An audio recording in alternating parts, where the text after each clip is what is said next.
진실게임에서 학교 최고의 냉미남이자 철벽남인 강지혁에게 키스하라는 벌칙을 받게 된 그녀. 그는 수많은 사람 앞에서 차갑게 말합니다. 곤란한데 모두가 비웃음을 터뜨리고 제 눈앞에는 실시간으로 채팅창이 떠오릅니다. 당연히 곤란하지.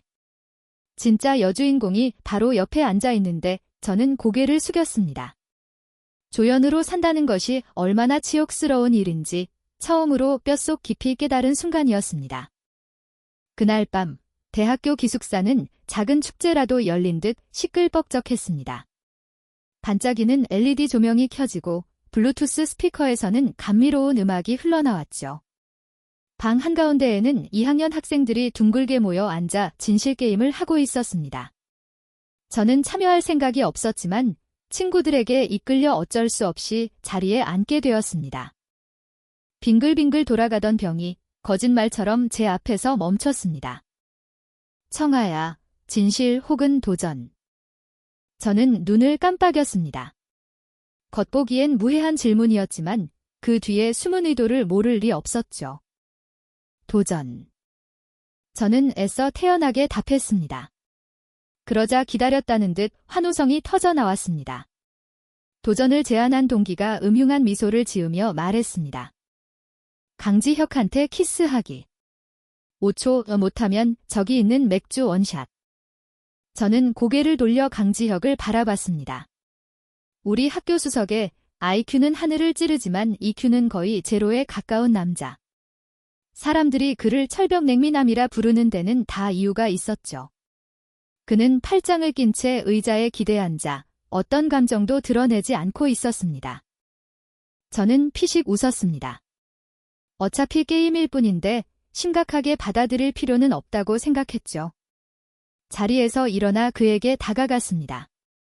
그리고 뺨에 입을 맞추기 위해 허리를 숙이는 순간 그는 피하지도 움직이지도 않았습니다. 제 입술이 닿기 직전 그가 살짝 고개를 돌려 피하며 바람처럼 차가운 한마디를 내뱉었습니다. 미안. 지금은 곤란해. 모두가 몇 초간 얼어붙었다가 이내 폭소를 터뜨렸습니다. 휘파람 소리와 수군거리는 소리가 들려왔습니다. 하지만 저를 무너뜨린 것은 그 웃음소리가 아니었습니다. 누군가 들어올린 휴대폰 화면, 그 위에 선명하게 떠오른 교내 커뮤니티의 실시간 댓글이었죠. 당연히 곤란하지. 진짜 여주인공이 바로 옆에 앉아 있는데. 서브 여주가 어딜 감히 남주한테. 키스했다간 큰일 날 뻔했네. 하하. 저는 그 자리에 굳어버렸습니다. 누군가 저를 툭 쳤지만 아무 반응도 할 수 없었습니다. 심장이 바닥 없는 우물로 추락하는 기분이었죠. 눈가가 뜨거워졌습니다. 그제야 저는 깨달았습니다. 무해해 보이던 이 게임이 사실은 제가 주인공이 될 수 없는 한편의 연극이었다는 것을요. 자리로 돌아온 저는 맥주병을 집어 단숨에 들이켰습니다. 차가운 액체가 목을 타고 흘렀지만 눈시울의 뜨거움은 가라앉지 않았습니다. 강지혁은 여전히 그 자리에 아무 일도 없었다는 듯 앉아 있었습니다. 당황하지도 미안해하지도 않는 그의 별명에 걸맞은 완벽한 냉정함이었죠.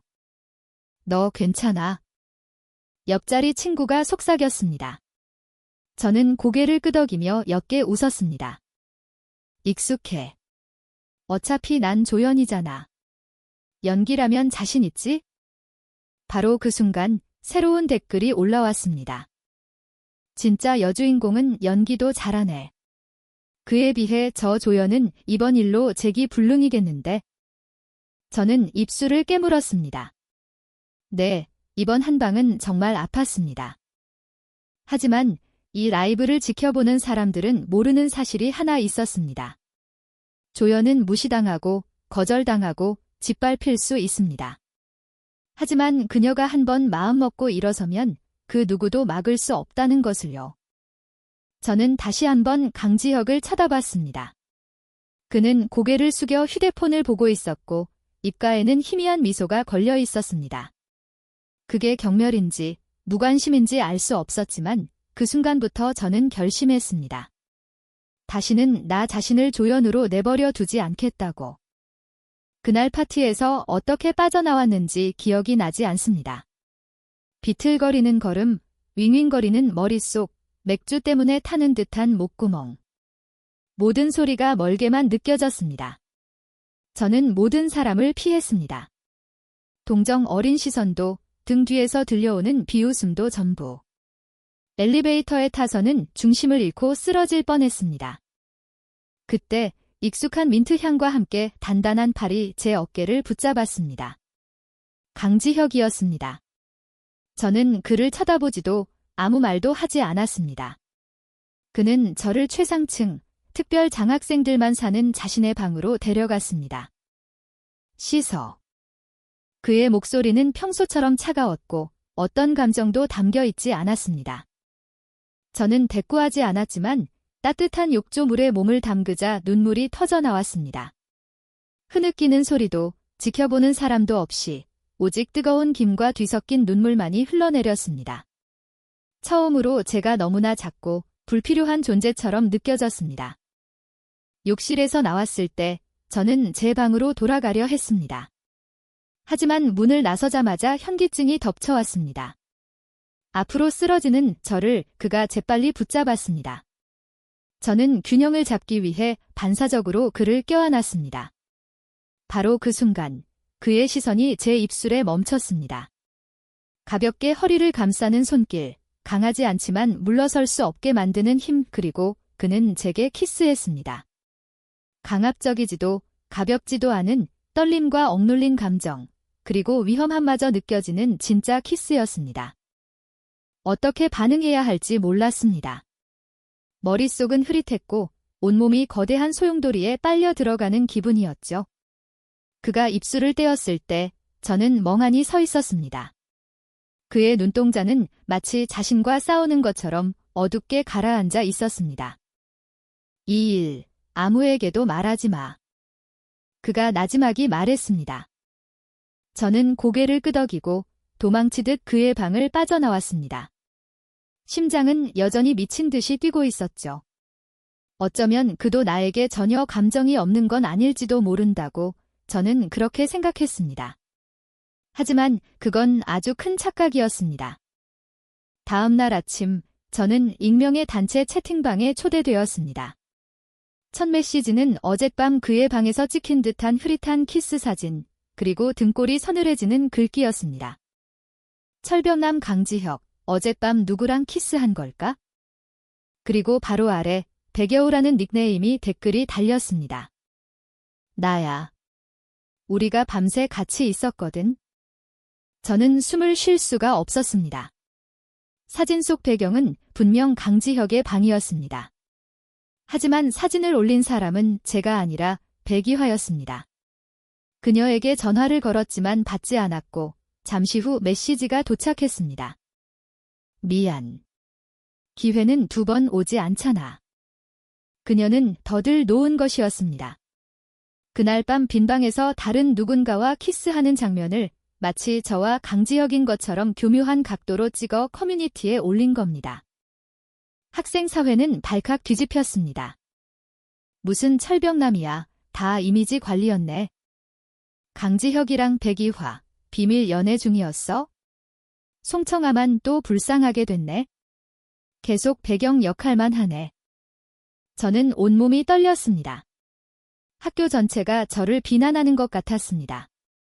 어젯밤의 키스라는 유일한 진실마저 다른 사람의 성공을 위한 도구로 변질되고 빼앗겨 버렸습니다. 이번엔 울지 않아. 저는 입술을 꽉 깨물고 웃었습니다. 어차피 조연 취급받을 거라면 끝까지 연기해주지. 하지만 이 각본은 내가 다시 쓸 거야. 그날 이후 저는 말이 없어졌고 어떤 모임에도 참여하지 않았습니다. 강지혁과 백이화에 대한 소문은 점점 더 퍼져나갔습니다. 저는 공식적으로 소외되었기에 커뮤니티의 비난은 더 이상 저를 향하지 않았습니다. 이제 더는 상처받을 일도 없을 거라 생각했습니다. 그러던 어느 해 진력, 기숙사 앞나무 아래서 강지혁이 서 있는 것을 보았습니다. 그는 휴대폰을 보며 무섭도록 차가운 표정을 짓고 있었습니다. 그의 손에 들린 것은 사진 한 장. 학생 식당에서 저와 유진우 선배가 마주 앉아 자연스럽게 웃으며 밥을 먹는 사진이었습니다. 제가 말을 걸기도 전에 그가 다가와 제 손목을 거칠게 붙잡고 말없이 끌고 갔습니다. 지금 뭐 하는 거예요? 제가 손을 뿌리치려 했지만 소용없었습니다. 다른 놈이랑은 그렇게 즐거워? 그의 목소리는 낮게 가라앉았고 눈은 저를 불태울 듯 이글거렸습니다. 그게 선배랑 무슨 상관인데요? 저도 지지 않고 쏘아붙였습니다. 저는 조연이니까 알아서 남의 남자 주인공을 피해야 하는 거 아닌가요? 그 말이 그의 분노에 불을 지필 줄은 몰랐습니다. 강지혁은 저를 복도벽으로 거의 밀쳤습니다. 텅 빈 복도에는 침묵만이 흘렀고 길게 늘어진 오후의 햇살이 제 가슴을 짓누르는 불쾌감을 더했습니다. 송청아. 그가 이를 갈며 제 턱을 세게 붙잡았습니다. 내 허락 없이 다른 놈 앞에서 그렇게 웃지 마. 넌 내 거야? 등골을 타고 오싹한 기운이 흘렀습니다. 그의 눈에 담긴 것이 분노인지 질투인지 혹은 광기인지 알 수 없었지만 한 가지는 확실히 알 수 있었습니다. 그는 통제권을 잃는 것을 용납하지 못하는 사람이란 거려. 착각하지 마세요. 저는 제 자신도 놀랄 만큼 차분하게 말했습니다. 저는 누구의 소유물도 아니고 저를 믿어주기보다 다른 사람 말을 더 쉽게 믿는 사람에게는 더더욱 속하지 않아요. 저는 그의 손을 뿌리치고 돌아섰습니다.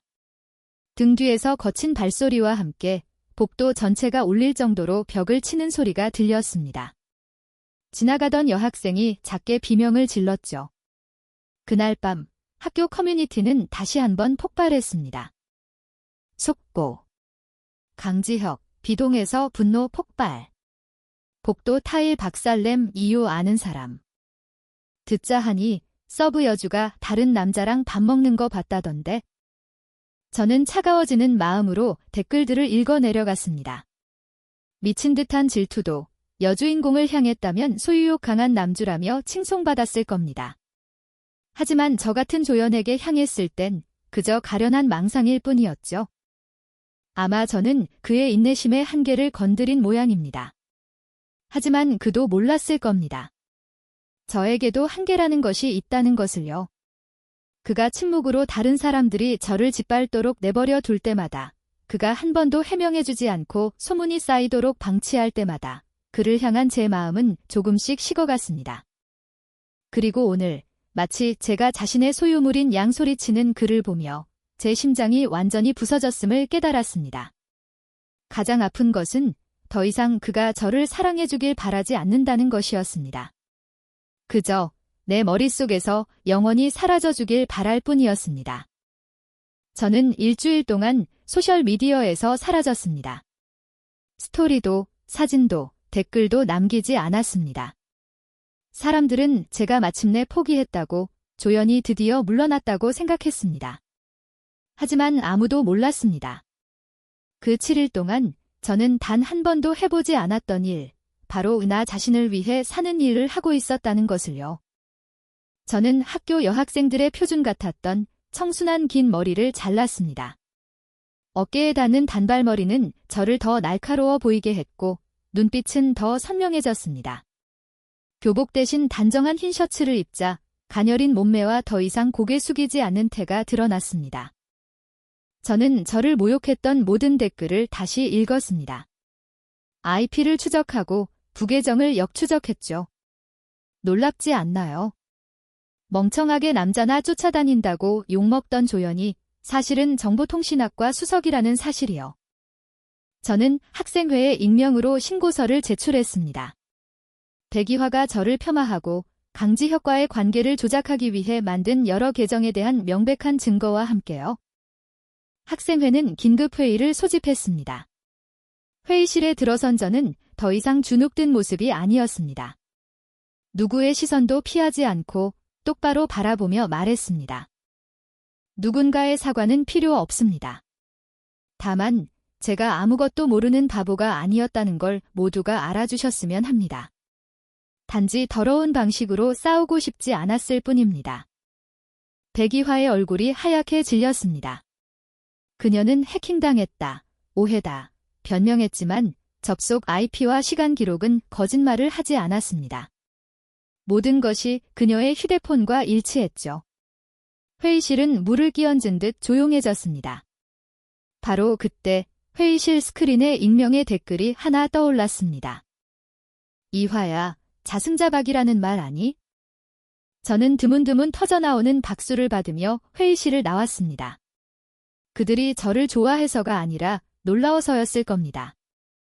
어제의 조연이 눈물이 아닌 날카로운 이성으로 반격하는 모습에 말이죠. 그날 오후, 저는 다시 캠퍼스에 나타났습니다. 바람이 짧은 머리카락을 흩날렸고 발걸음은 가벼웠습니다. 처음으로 한 남학생이 다가와 제 번호를 물었습니다. 저는 거절했습니다. 강지혁을 잊지 못해서가 아니라 처음으로 제 자신에게 집중하고 싶었기 때문입니다. 그리고 강지혁은 그 모든 것을 보고 있었습니다. 멀리서 서 있는 그의 눈빛이 어두워졌습니다. 제가 그를 스쳐 지나갈 때 저는 잠시 멈춰 섰습니다. 제 미소가 너무나 옅어서 그가 고개를 돌려 다시 볼 수밖에 없도록. 그날 밤 커뮤니티는 한 게시글로 불타올랐습니다. 조연의 반격, 진짜 여주인공은 누구인가? 그 아래에는 수백 개의 공유와 함께 회의에서 발언하는 제 사진, 그리고 새로운 단발머리를 한 제 사진이 올라왔습니다. 송청아, 진짜 미쳤다. 신경 안 쓰는 듯한 저 모습이 더 예뻐. 그제야 저는 웃음이 터져 나왔습니다. 이제 아무도 나를 여주인공이라 부를 필요 없어. 내 이야기의 주인은 바로 나니까. 평화로울 것 같던 월요일 아침은 여자 기숙사 3층에서 터져나온 날카로운 비명으로 시작되었습니다. 이게 대체 뭐야? 한 학생이 학교 커뮤니티를 열자마자 소리쳤습니다. 5분도 채 되지 않아 기숙사의 모든 학생이 미친 속도로 퍼져나가는 게시글 하나에 시선을 고정했습니다. 폭로 백이화, 동기 모함 및 허위사실 유포. 이것이 진실입니다. 게시글에는 6장의 스크린샷, 3개의 음성 파일, 그리고 유출된 단체 채팅 기록이 첨부되어 있었습니다. 내용은 백이화가 부계정을 만들어 강지혁과의 관계에 대한 헛소문을 퍼뜨린 것뿐만 아니라 친구들 사이에서 저를 고립시킬 방법을 다른 사람과 논의하는 대화까지 담겨 있었죠.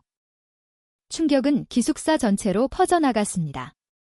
모두가 그 글을 읽고 수군거렸습니다. 특히 사람들을 소름 돋게 한 채팅 기록이 있었습니다. 좀 더 망신당하게 둬. 이번엔 학교 전체가 내가 강지혁이랑 잤다고 믿게 만들 거야. 그리고 그 아래 다른 부계정의 답장이 달려 있었습니다. 역시. 이래야 진짜 여주인공이지.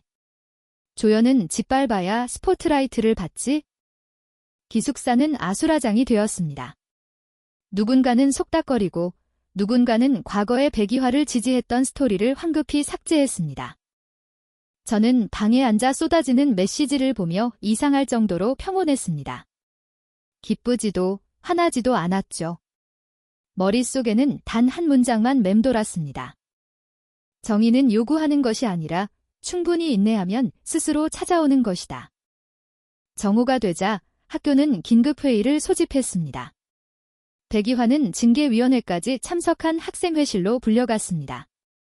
그녀는 모함이라며 질투심 많은 누군가의 조작이라고 부인했지만 더 이상 아무도 믿지 않았습니다. 청순하고 가련한 여주인공 이미지로 쌓아 올린 그녀의 명성은 그대로 바닥으로 추락했습니다. 그날 밤 누군가 화장실에서 얼굴을 감싸고 우는 그녀의 모습을 몰래 찍어 올렸습니다. 손에는 여전히 떨리는 휴대폰이 들려 있었죠. 커뮤니티에는 차가운 댓글 하나가 고정되었습니다. 불쌍하긴 한데 저렇게까지 가식적이면 동정심도 안 생기지. 그리고 저는 여전히 침묵했습니다.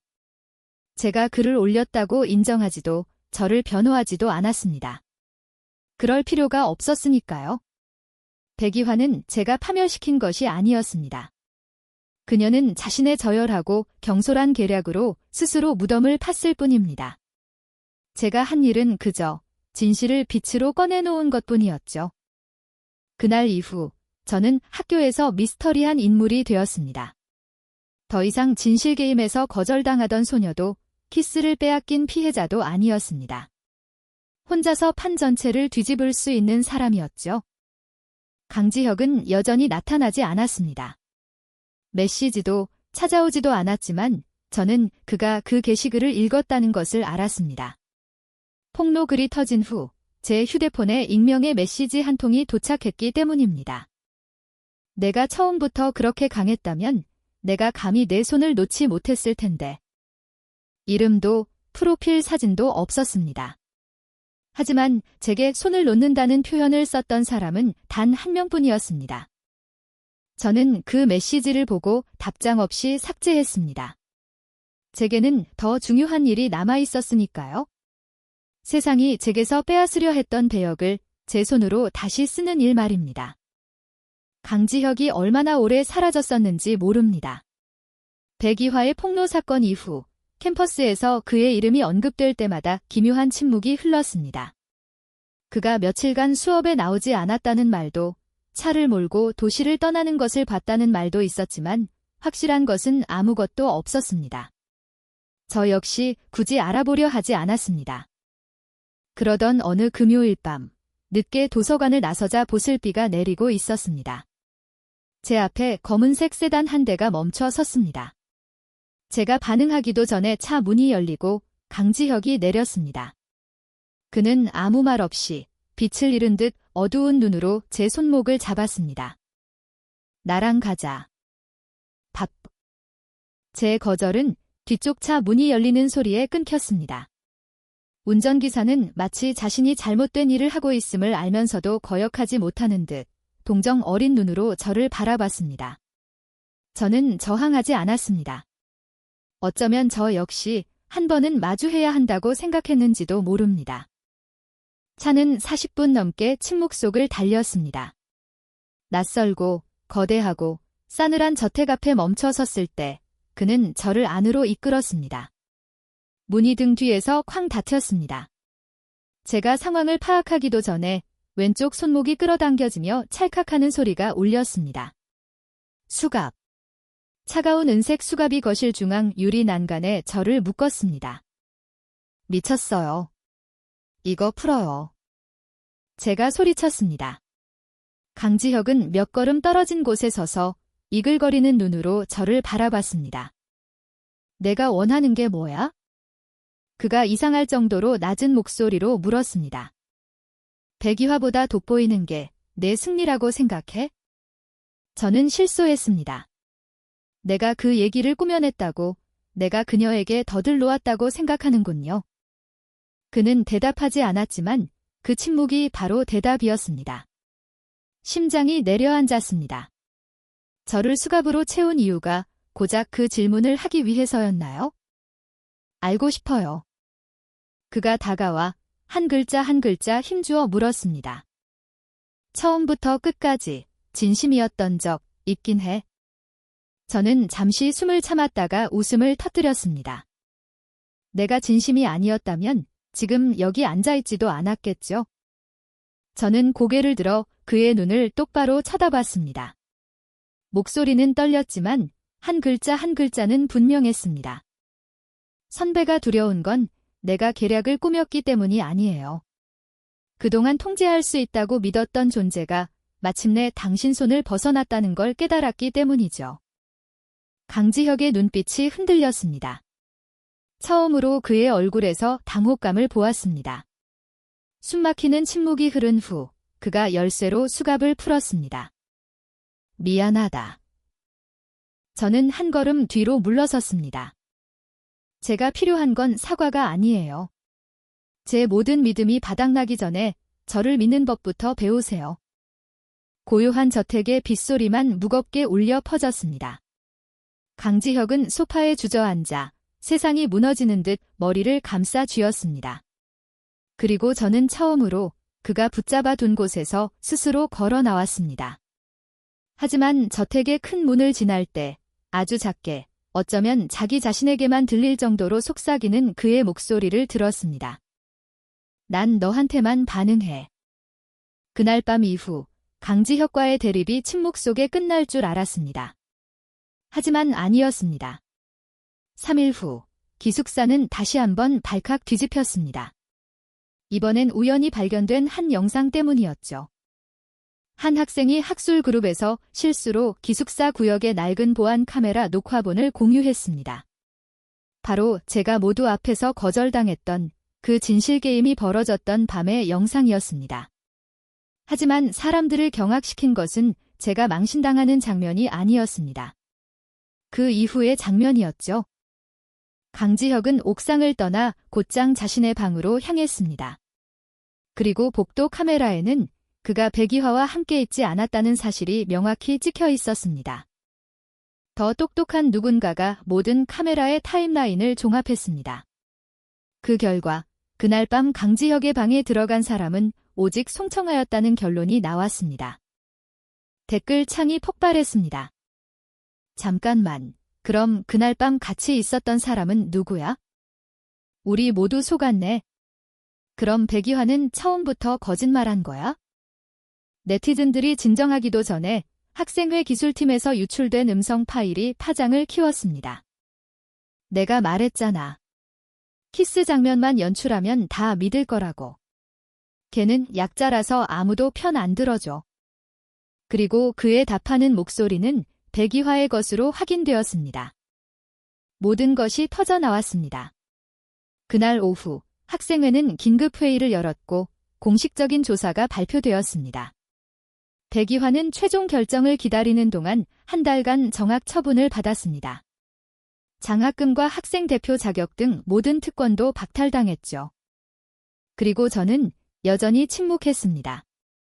그날 저녁 출처불명의 이메일 주소로 학교 전체에 메일이 발송되기 전까지는요.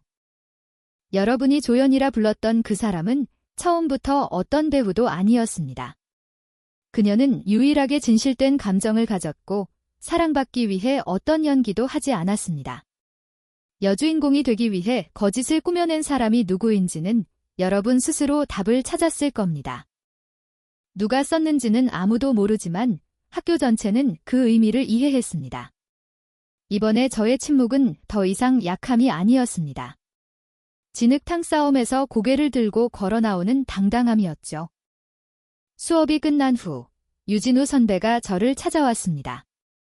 그의 손에는 서류 파일이 들려 있었습니다. 내 진짜 이름은 유진우가 맞아. 하지만 내가 모르는 게 하나 더 있어. 제가 고개를 들자 그가 말했습니다. 내가 내 사촌 오빠야? 저는 그 자리에 얼어붙었습니다. 집안에서 내게 필요 없는 상처를 줄까 봐 숨겼어. 하지만 이 모든 일을 겪고 나서 더는 내가 오해하게 둘 수 없었어. 강지혁을 질투하게 하고 모두가 수군거리게 만들었던 저와 진우 선배의 애매한 관계가 한편의 값싼 연극처럼 무너져 내렸습니다. 알고 보니 저는 처음부터 다른 사람의 남자친구와 친하게 지낸 것이 아니었습니다. 그저 제가 누구인지 아는 유일한 가족 곁에 앉아 있었을 뿐이었죠. 저는 웃음이 터졌습니다. 참으로 얄궂었습니다. 모든 소문이 사라진 무대 중앙에 관객마저 떠난 후 저 혼자 덩그러니 서 있는 기분이었습니다. 하지만 이번엔 아무도 돌을 던지거나 수군거리지 않았습니다. 대신 텅 빈 복도 구석에서 박수 소리가 들려왔습니다. 강지혁이 서 있었습니다. 그는 아무 말 없이 저를 보며 고개를 끄덕였습니다.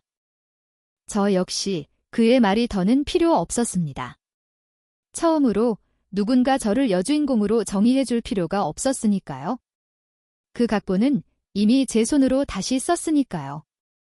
백이화의 정학 소식은 비가 추적추적 내리던 어느 오후 학교 내부 전자 게시판에 공지되었습니다. 미사여구도 긴 설명도 없이 단 한 줄이었습니다. 미디어학과 백이화, 동기 명예훼손 등 규칙 위반 행위로 1개월 정학 처분. 아무도 그 소식을 공유하지 않았고 아무도 동정하지 않았습니다. 그저 바람에 기숙사 3층 창문에서 떨어진 종이 조각 몇 개만 흩날릴 뿐이었습니다. 백이화를 청순한 여주인공으로 만들었던 낡은 기사와 댓글들이 인쇄된 종이들이 이제는 쓰레기처럼 버려지고 있었습니다. 그녀가 그렇게 빨리 짐을 쌀 줄은 몰랐습니다. 그런데 그날 작고 익숙한 그림자가 조용히 캐리어를 끌고 후문으로 나가는 것을 보았습니다. 배웅하는 사람도 붙잡는 사람도 없었죠. 저는 2층 발코니에 서 있었습니다. 가로등 불빛에 그녀의 그림자가 젖은 시멘트 바닥 위에서 번지는 잉크 자국처럼 일렁였습니다. 사람들은 악역은 벌을 받아야 한다고 말하지만 막상 그 순간을 목격하니 생각처럼 통쾌하지 않았습니다. 그저 피로감만 밀려왔죠. 백이화는 교문 앞에서 잠시 멈춰 섰습니다. 그녀는 제 시선을 느낀 듯 고개를 들었지만 아무 말도 하지 않았습니다. 울지도 사과하지도 않고 그저 조용히 고개를 숙였습니다. 택시 한 대가 도착했고 차 문이 닫히자 그녀는 이 세상에 존재한 적 없는 사람처럼 사라졌습니다.